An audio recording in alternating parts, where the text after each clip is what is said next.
بسم اللہ الرحمن الرحیم۔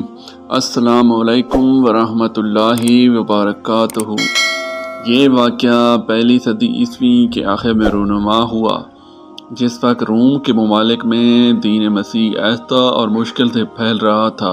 اس معاشرے میں بتوں اور ستاروں کی پرستش ایک مقبول مذہب تھا، جہاں عیسائی مذہب کے پیروکار ظلم و ستم کا شکار رہتا تھا۔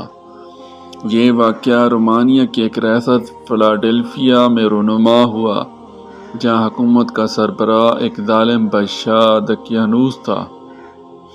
وہ ایک انتہائی شیخ القلب انسان تھا، توحید پرستوں پر ظلم کرتا تھا۔ ان کے دربار میں موجود چند وزیروں نے نظریہ توحید کو قبول کیا ہوا تھا، مگر یہ بات مخفی تھی۔ لیکن کسی طریقے سے ان وزیروں کے ایمان کا علم دقیانوس کو ہوا تو وزیروں نے اپنی جان بچا کر فرار ہو گئے۔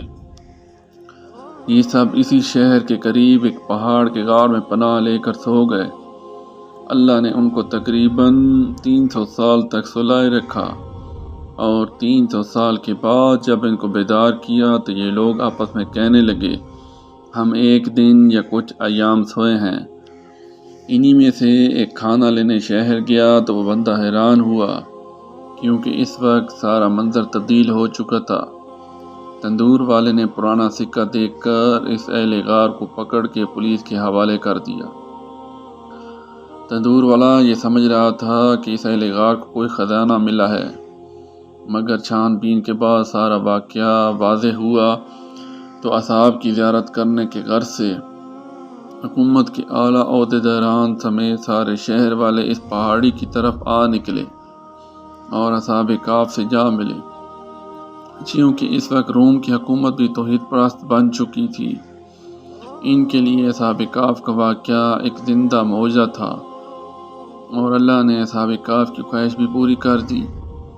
یہ لوگ پورے معاشرے کو توحید پرست دیکھنا چاہتے تھے، اور ساتھ ہی منکرین قیامت کے لیے اللہ نے اپنی ہجرت تمام کر دی۔ اس کے بعد اللہ تعالیٰ نے اصحاب کہف کو پھر سے اسی غار کے اندر سلا دیا، جو کہ ابھی تک سوئے ہوئے ہیں۔